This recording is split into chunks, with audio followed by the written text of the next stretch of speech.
Para além de uma pandemia, o que já é muito grave, nós vivemos diante de uma sindemia.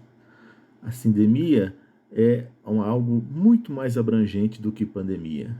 E essa expressão foi criada pelo antropólogo médico Mary Singer, dos Estados Unidos, ele que é da Universidade de Connecticut, e escreveu sua obra Introdução à Sindemia, onde apontava que uma doença, para além dos fatores biológicos, ela também tem fatores sociais, o que pode desencadear novas doenças.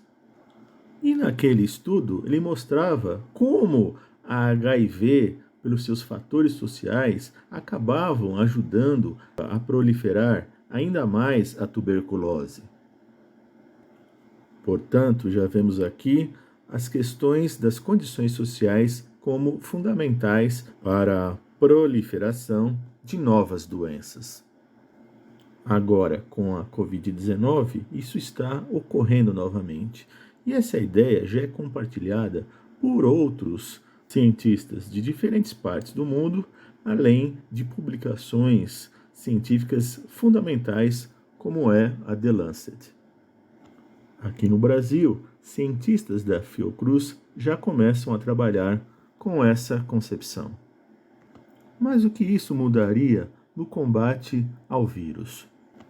Claro que, com esse tipo de concepção, você coloca o contexto social à baila.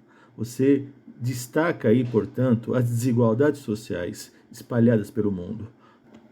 Mas o limite desses cientistas é, obviamente, o limite de não tratar da luta de classes, que é fundamental para entender toda essa situação.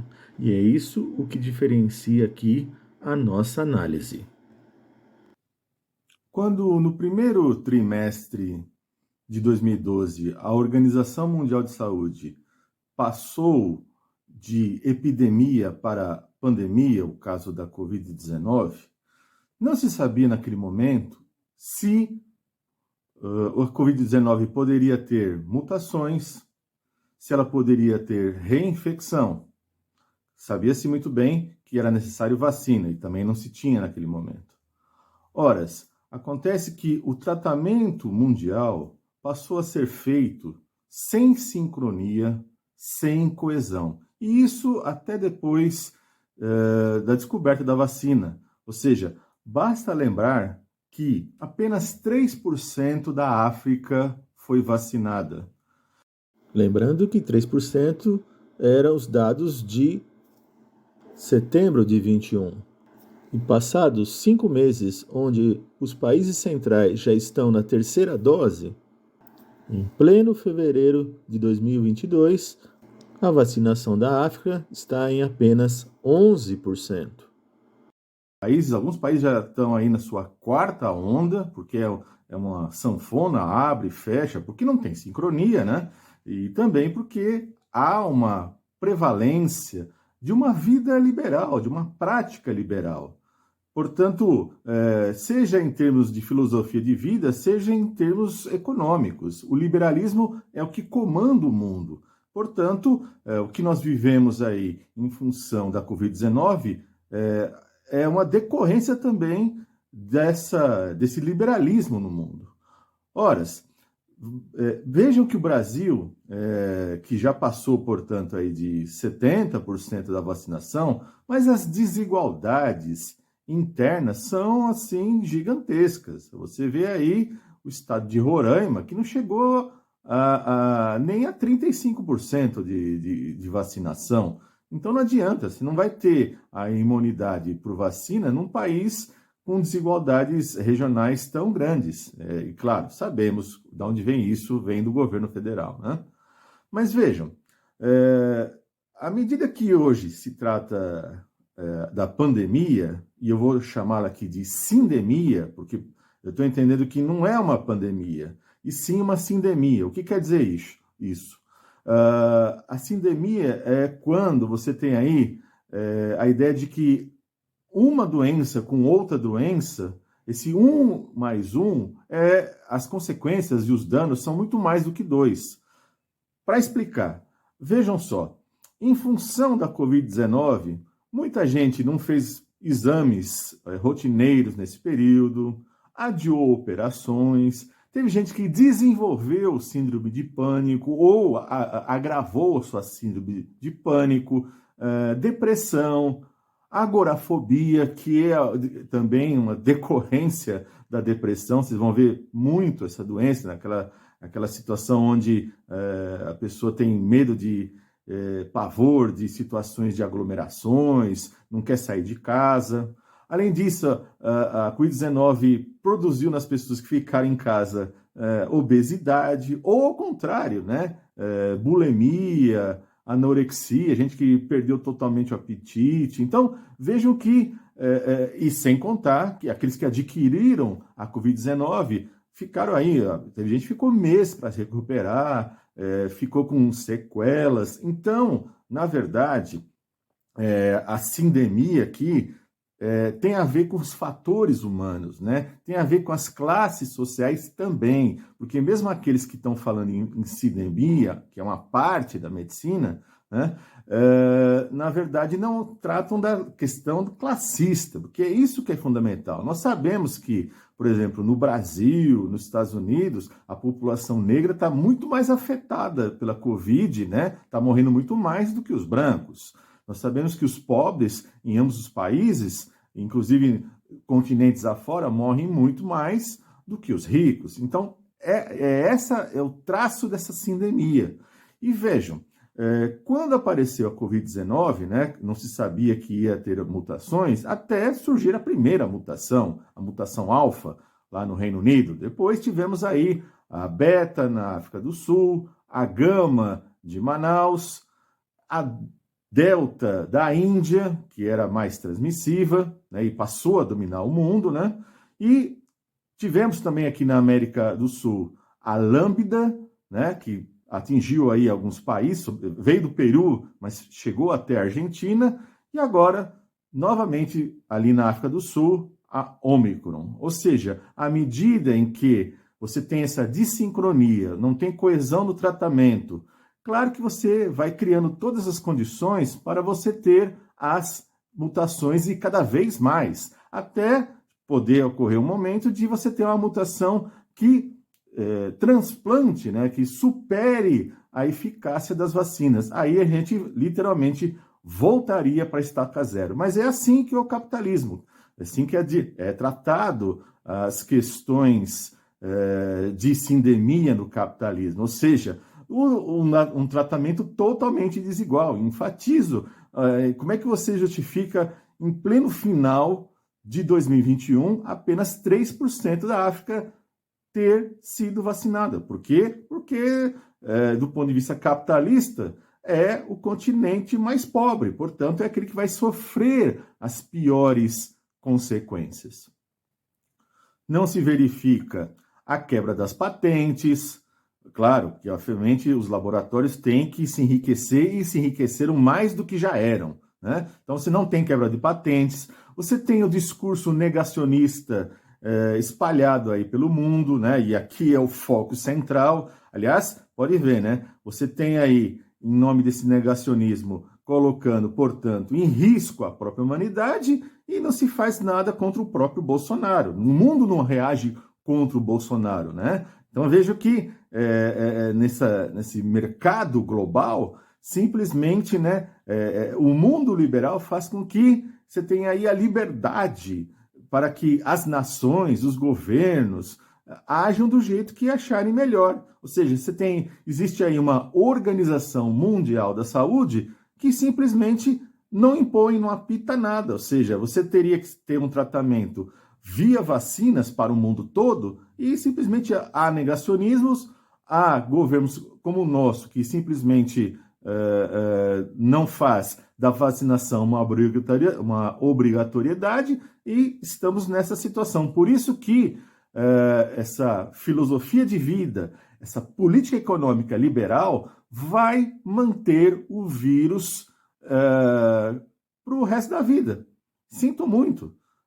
Bom, se não for para o resto da vida, vai ser por muitos e muitos anos. E vamos pegar o caso aí tanto do sarampo e da polio, né? Vejam que eram doenças que estavam erradicadas e já começam a voltar no Brasil. Por quê? Porque, em função desse negacionismo, dessa ideia que não tem que tomar vacina, né? Que o Estado não tem que interferir na sua vida, porque esse é um princípio liberal central, né? Qualquer coisa que o Estado faz, ele vai interferir na sua vida, né? Então, portanto, em nome disso, não se toma vacina, e aí o conjunto dessas ações dão uma bola de neve que produz essa situação. Pode perceber que, no caso europeu, à medida que você está fechando vários países de novo, por quê? Porque muita gente não tomou vacina, né?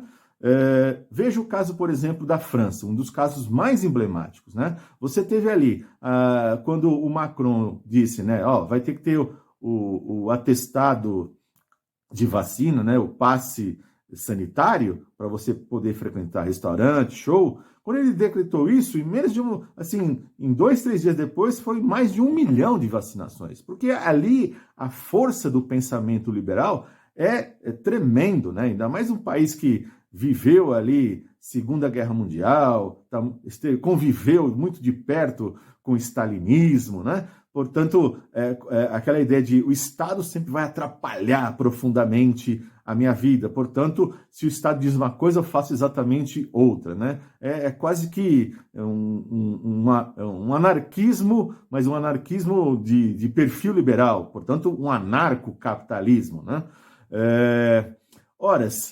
Teve até na França também, né, gente comprando atestado falso, pagando até 500 euros para que mostrasse o atestado. Mas, no fundo, se a pessoa não tomou vacina, ela está sujeita à doença, né? E, obviamente, não só sujeita, o vírus continua, portanto, ali a se proliferar. E não é só na França. É na França, é na Holanda, é na Austrália, é na Grécia, é nos Estados Unidos, ou seja, é mundo afora. Ou seja, você tem o mundo todo nessa situação na qual, globalmente, não há uma solução nesse mundo do capitalismo, nesse mundo de predominância de pensamento liberal em termos de filosofia de vida, né? Laissez-faire, laissez-passer, que le monde vivre por lui-même, ou seja, deixar passar, deixar fazer, que o mundo caminha por si mesmo, né? Ou seja, é o suprassumo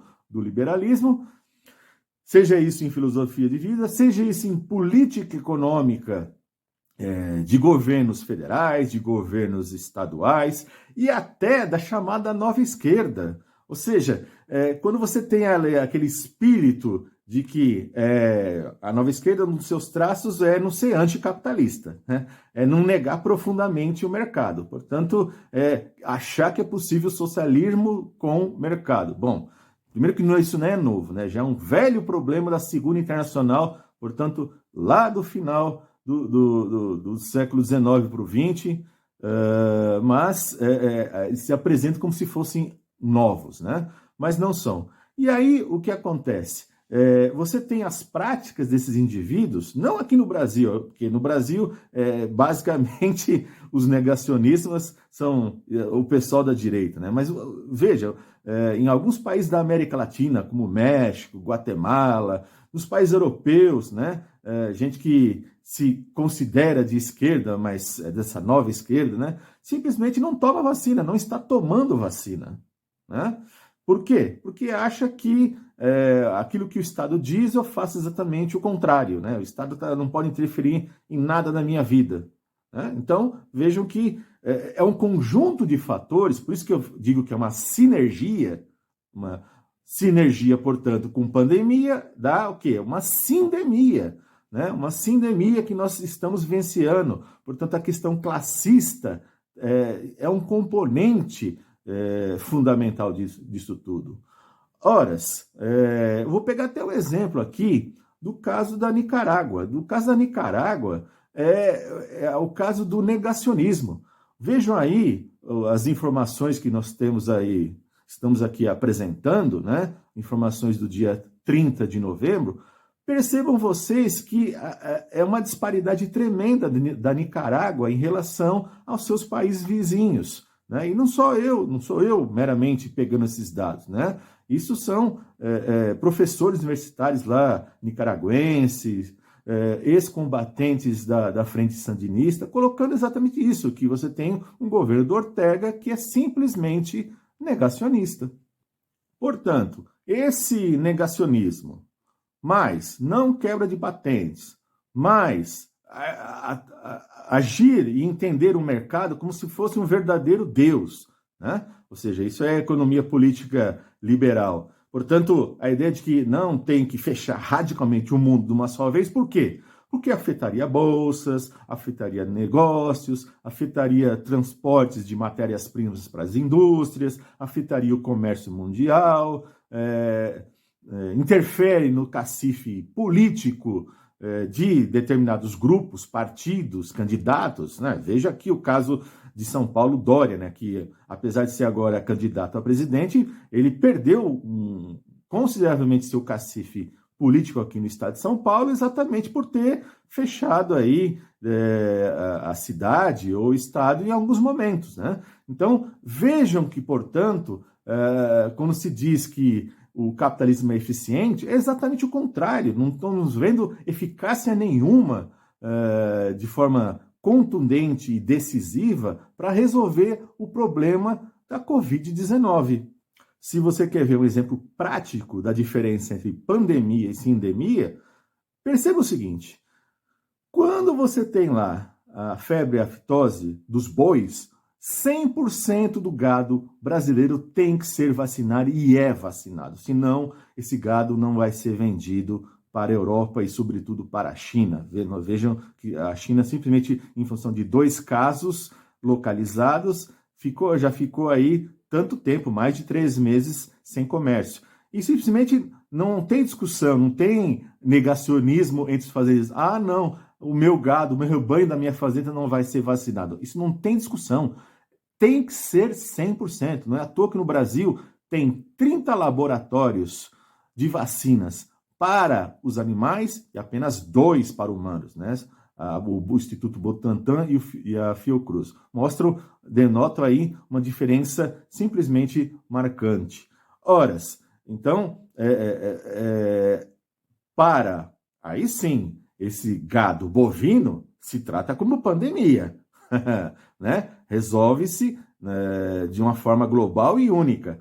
Horas, para seres humanos, é na forma de sindemia, ou seja, e não é à toa que você vê tamanha desigualdade social em termos de resolução, de distribuição de vacina, de aplicação de vacina, de abre e fecha de mercados, escolas, comércio, e de forma totalmente desigual e negacionista, como em alguns países, inclusive o nosso, que é tratado essa situação. E não se espantem que nós, provavelmente, e tudo caminha para isso mesmo, a gente vai ter que conviver muitos e muitos anos, com a Covid-19 e com suas respectivas mutações, né? E veja, enquanto essa sindemia não é tratada de frente, atacada de frente, nem vai ser, porque isso é capitalismo, a gente vai estar sempre convivendo aí com a possibilidade de aparecer uma mutação que transpasse, né, vá para além das vacinas, fazendo com que a gente volte à estaca zero. E não se espantem, para vocês entenderem o porquê doses de reforço. Já vamos aí com muita gente tomando a 3ª dose. Porque assim, à medida que você vai tendo novas mutações, essas pesquisas e essas vacinas têm que dar conta disso também, né? E veja, como é uma doença nova, vai se aprendendo, vai se descobrindo cientificamente o tempo de duração e a eficácia das vacinas com o próprio processo, né? É só lembrar, né? Em termos de, por exemplo, de tétano, o tétano vale a vacina por 10 anos, portanto, se você se cortou no arame farpado, enferrujado nesse período, você não precisa de tomar outra vacina. Se passou desse período, você tem que tomar uma nova vacina, senão você vai ter problemas com a doença do tétano, né? Por quê? Porque é uma doença que se conhece há muito tempo, né? Não é o caso da Covid-19, né? Que é de 2019, né? Então, portanto, vai ser algo, infelizmente, muito parecido com a vacina da gripe que a gente toma a todo ano, né? A gente tem que acompanhar as discussões científicas nesse sentido. Espero que tenha aqui contribuído com o seu conhecimento e peço a você que contribua também divulgando esse vídeo, que eu entendo que é de capital relevância, né? Importante, de utilidade pública. Sei que a maioria das pessoas, inclusive inscritos, nem clicaram, nem olharam para esse vídeo, porque todo mundo está de saco cheio da Covid. Todos nós estamos. Mas faz parte do cotidiano e a gente tem que encarar. E aqui eu acho que eu estou procurando trazer para vocês uma análise diferenciada. E, obviamente, quero que mais gente compartilhe, conheça esse tipo de discussão, ok? Então, conto com vocês, dê o joia também, coloque aqui abaixo o seu comentário, por menor que seja, mas contribua aqui com o algoritmo e a gente se vê aí no próximo vídeo.